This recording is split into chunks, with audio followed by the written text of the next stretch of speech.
And Vasily Andreevich Birkenhoff is in his house reading the news.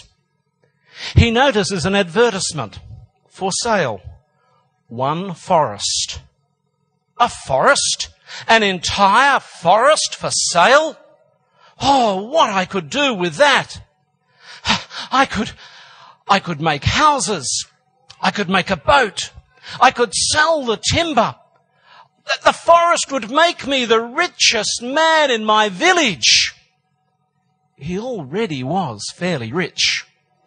He owned a house. He owned a farm.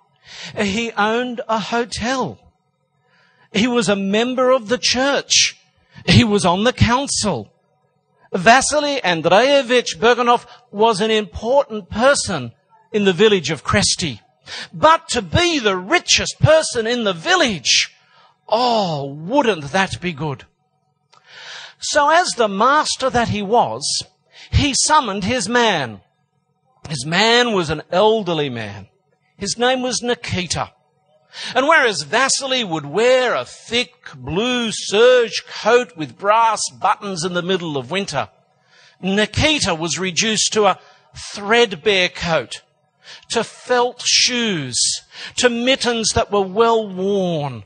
And he had to wear a headscarf pulled tight like the babushkas would wear to try and keep his ears warm. Vasily summoned him to the entrance of the house, never to go in the house, and said, Nikita, my man, we must travel today. I must buy a forest. Will you harness the sledge to Brownie, the old cob, and bring it around here immediately? Nikita trudged to the stable, and he harnessed a small sledge to this brown small horse called Brownie. Vasily was in the house.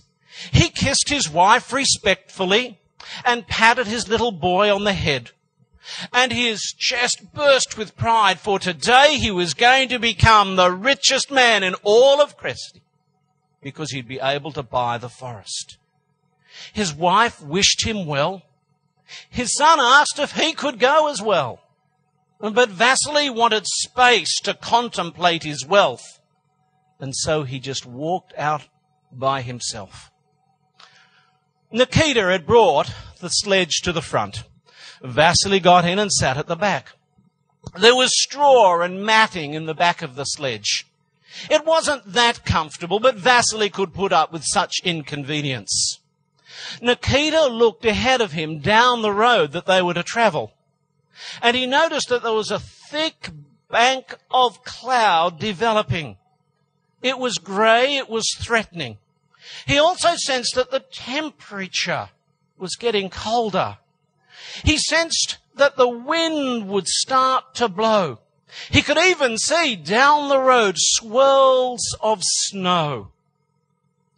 "Master, are you sure?"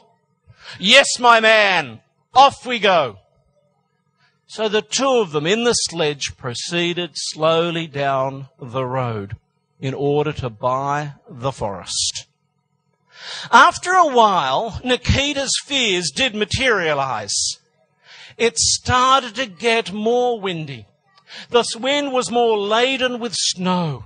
It became quite threatening because the snow was beginning to cover the road. It was beginning to become quite deep because the markers of the road no longer could be seen. So how would Nikita judge if he was veering off the road to the left or veering off to the road to the right? How would he be able to set his direction so as he might go to where the owner of the forest lived? He began to become quite anxious.